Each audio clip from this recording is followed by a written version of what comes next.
Good morning, my friends. My name is Lama Jigme Gyatso. I'm the non-sectarian Buddhist monk, teacher, healer, yogi, and tantrika. The one who's controversial enough to combine the teachings of Buddha, the teachings of Lao Tzu, the teachings of Sutra, and the teachings of Tantra, the teachings of Theravada, and the teachings of Mahayana. Welcome to Love and Letting Go, number 6. Number 1, we discussed the meaning of the mantra. And number 2, we discussed the syllabic ping pong pronunciation drill. Number 3, we discussed the syllable stacking pronunciation drill. And number 4, we discussed the verbal mantra practice to increase our love and compassion. And in number 5, we explored the verbal mantra practice to increase our wisdom. This is number 6, and today we're going to hit this is the final video to help us develop our core meditation practice. What's that? You say you still don't know everything about Buddhist teachings? Don't worry, there'll be other teachings or other videos to follow. But these 6 videos are crucial to develop our core silent meditation practice. There are fun contemplations to learn that this is the essential practice to accomplish full enlightenment in one life. Some people can do it in 7 lifetimes, some people can do it in 7 years, some people can do it in 7 months, some people can do it in 7 weeks, and some can do it in 7 days. But if you put these instructions and the other ones into action, unmistakable progress upon Buddha's paths of wisdom, peace, love, and joy will be yours. Below this video, you'll find a tab, especially if you're watching this on YouTube, there'll be a tab that reads About. Click that. Below that will be another tab that reads See More. If you click that, you'll see a whole bunch of free information. There's links to other resources. You'll find, let me take a quick look at this. You'll find the 2 verbal practices, May all beings benefit, Om Mani Padme Hum, followed by completely letting go, Om Mani Padme Hum. You should already have this under your belt. You should have already been doing these exercises every morning and every evening, every day. Now, you have a modicum of comfort and familiarity. Now it's time to do their silent versions. So below the 2 verbal practices, you'll see 2 silent practices. And they are remarkably similar to the other exercises. The first silent exercise, on the in-breath, you'll silently, mentally recite, May all beings benefit. You'll emphasize the word may, and you'll emphasize the second syllable of the word benefit. So it'll be May all beings benefit. So we've already explored how certain words help us smile. For instance, the phrase happy, or the word puppy. You can't friend say happy puppy. You can't be done. Happy puppy. Well, guess what? Saying the word may and saying the word ni make you smile too. So by saying may all beings benefit, you're going to smile. So here's a funny thing. By mentally reciting this, by mentally reading that one sentence, it can make it very easy for us to smile twice. When we mentally say the word may, when you mentally say the syllable ni. May all beings benefit. So here's the secret. Come on, I'll tell you the secret. On every in-breath, whether we know it or not, whether we feel it or not, we tighten up. On every out-breath, whether we know it or not, whether we feel it or not, we relax. Tightening is the essence of concentration. We are tightening our attention. Relaxing is the essence of contemplation. We are letting go of that which keeps us anchored to the seemingly endless cycle of suffering and its tyranny.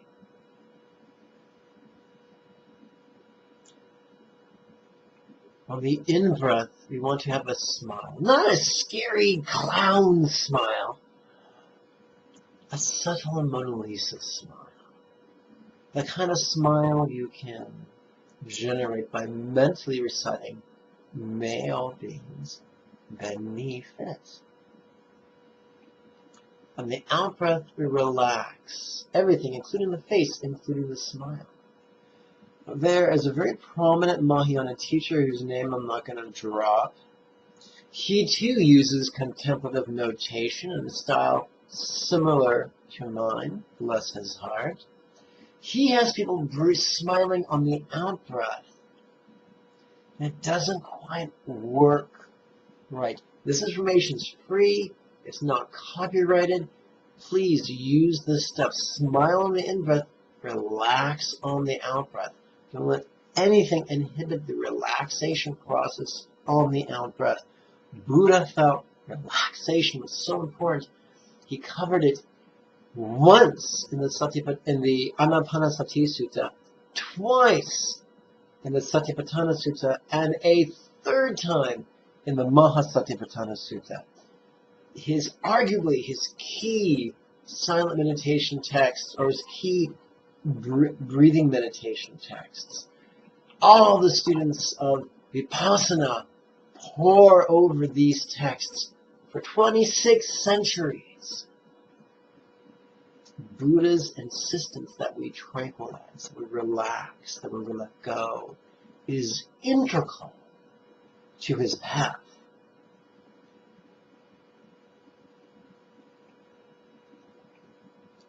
Returning to that first silent exercise on the in-breath, may all beings beneath it.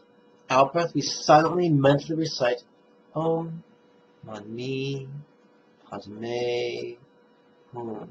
Sometimes you'll relax perfectly, sometimes not. Sometimes on the in-breath you'll smile perfectly, sometimes not. Sometimes it'll be profoundly blissful, sometimes not. Persist with this. We do this for 3 breaths. For counting on our right hand, we do it. And we're counting the creases on our right pinky. We do this exercise 3 times. And for the 4th breath, we turn to the second exercise. On the in-breath, on the in-breath, Om Mani Padme Hum. On the out-breath, completely letting go. Now some people ask, and it is a good question, they say, hey, why not dispense with the 6-syllable mantra? Why not just forget about the 6-syllable mantra and have may all beings benefit on the in-breath and completely letting go on the out-breath? See, that way it's just one exercise. It's even simpler. Good question. Here's why. Buddha taught there must be a step where there is additional letting go. Buddha taught in those 3 texts, those 3 texts, that at times mind will wander. It'll wander to thoughts, memories, fantasies, calculations. They'll wander to emotional sensations, physical sensations, circumstances, present circumstances, past circumstances, potential future circumstances. That wandering is not a defeat. Being oblivious to the wandering, that's bad. But being aware of that wandering and then letting go and returning to the core practice. That's where the magic takes place. That's Buddha's tranquilizing step. So Buddha felt it necessary to flip-flop, to cycle from the primary concentration exercise to the primary contemplation exercise. Primary love exercise to the primary letting go exercise. And we just keep cycling over and over and over again. So if we're going to meditate for a whopping 1 minute and 20 seconds, on the pinky we count 3 repetitions of may all beings that need fit, and then we count 3 repetitions on the next finger, Om Mani Padme Hum, completely letting go 3 times. And every odd finger, we would do the love work. Every even finger, we would do the wisdom work. Now, you might start off doing that for 12 breaths, or you might do it for a second set of 12 breaths, for a total of 2 minutes and 40 seconds. You might do it for a third set of 12 breaths, for a whopping 4 minutes. So here is the secret of the ages. Come on, huddle up, come closer. Come here, kid, I got a deal for you. Here's the deal. You can't force yourself into bliss. No more than shouting at a flaccid penis is going to get it hard. It ain't going to happen. You have to finesse yourself into bliss. If you want to become a master meditator who can sit 1 hour, 2 hours, 3 hours, 6 hours twice daily in blissful, transformative, pleasurable meditation, unless you are a very rare person, you can't do it the first day. You sit for as long as it's blissful, and then you get up. And here's the key. You get up from meditation wanting a little bit more. Always leave yourself wanting more. And as surely as day follows night, inevitably, you'll find yourself spontaneously meditating longer and longer and longer and longer. And eventually you'll find the things in your life shifting and making room for more meditation. You'll find your health shifting to accommodate longer periods of sitting. And with every additional minute, you'll find yourself able to go deeper into meditation, deeper into wisdom, deeper into love, deeper into bliss, deeper into peace. I call that the habit of always leaving yourself wanting more. I call that divine impatience. Come, let us cultivate divine impatience. So there you have it, my friends. In 6 videos, you've learned the core meditation technique. This is the meditation technique that I'm referring to at the end of every enlightened fitness video. Give yourself a break. If this could be brand new to you, this could be completely foreign. But stick with it, persist with it, it will transform you. Meditation is nothing new. It's been done before Lao Tzu. It was done before Buddha. It was done in India. It was done in China. It's been done all over the place. Even in the Hebrew Bible, it says, it is written that,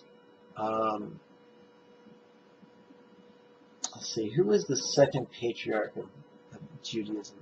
Abraham, Isaac, and Jacob. When Isaac was meditating in the fields at dusk, his servant returned with Isaac's bride-to-be. Even in the Jewish Bible, we see references to meditation. It's not a unique concept. In contemporary Taoism, entering the pain or thoughtlessness is very popular. In contemporary Hinduism, forcing our mind to focus on one thing to the exclusion of everything else is not uncommon. Buddha taught neither of those. If you find a Buddhist meditation teacher who teaches thoughtlessness or perfect concentration at the exclusion of everything else, run. Don't walk away from him, because he's not teaching what Buddha taught. Buddha taught the continual cycling between concentration and contemplation, love and letting go. That's the essence of the Buddhist path. And there's a third element. We have concentration, sometimes known as samatha, sometimes called samadhi. We have contemplation, sometimes called vipassana. The third thing is mindfulness, also known as sati. Mindfulness is what's going on in the background. We neither indulge what's going on nor repress what's going on. Allow me to give you an illustration of my own life. Yesterday, I had many bowls of lentils to move things on through my alimentary canal. And about 4-ish this morning, my intestines woke me up. And if you've ever had this, you probably had this happen when your intestines wake you up and they kind of feel cranky, because intestinal irritation leads to emotional irritation, because everything's interdependent. So I thought, well, I'm wide awake, and returning to sleep does not seem like an option, so I might as well make the most of this annoyance that I'm feeling, this anger that I'm feeling. So I sat and worked with this core meditation, about 89, 90 minutes. And at first it was pissy, very, just feeling all these things. My mind was looking for things to justify these sensations of annoyance. And boy, our minds are good at finding things to be annoyed about. And so my creative, analytical mind was trying to contrive ways to fix the problems of my life that may be contributing to my present moment's annoyance. And so, I hear something. Anyway, so what I did was this. I didn't like feeling annoyance. I felt the sensation of aversion to my annoyance. I wanted to push the annoyance away. So, as I mentally recited, may all beings benefit, I focused at the center of my annoyance, wherever I felt it in my body. On the out-breath, Om Mani Padme Hum. And every time I recited, may all beings benefit, it was taking that intention to push that annoyance away from me, and the causes of those annoyances away from me, and was focusing on other people, intending that they be freed from their annoyance and their causes of annoyance. And so here's how it works. By having the courage to focus on the painful feelings or sensations we're experiencing, it feeds our compassion for others.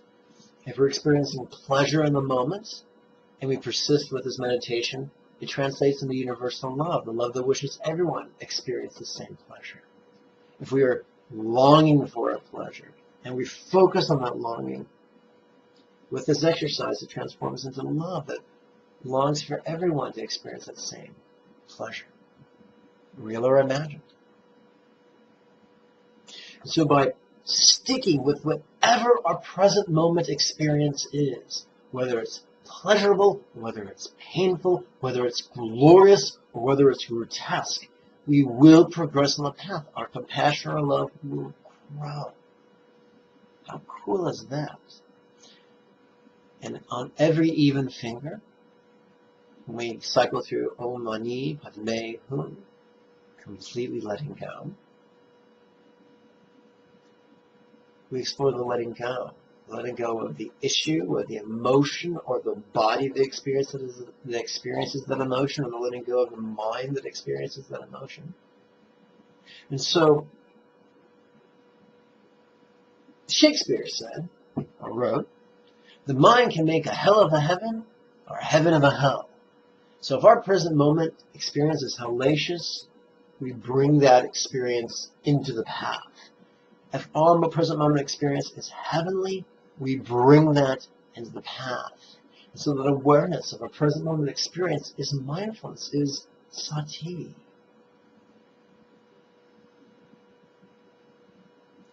If our experience of concentration and contemplation, of love and letting go is likened to men on a football field playing rugby or playing football or playing soccer, then mindfulness is the field upon which they stand.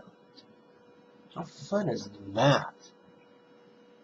My friends, you have it. The core technique. Do yourself a favor. Play with it every morning, every evening. Make it a lifestyle choice. Start off with 1 minute and 20 seconds, 12 breaths. And when you long for more, not intellectually, not because you should, don't should all over the place. Because you sincerely long to, because you can't help yourself. And stretch out to 24 breaths. Make this a lifestyle choice and it will transform you.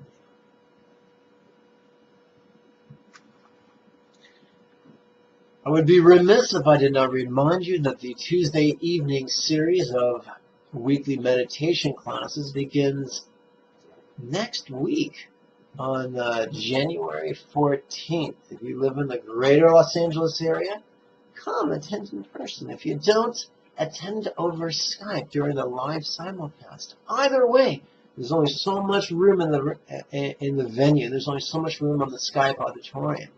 So if you want to attend, use one of the links below. Use the Lama.jigme.com link and register now. If you have a comment or a question, just want to give me a cyber hug, and use the Facebook link below the video.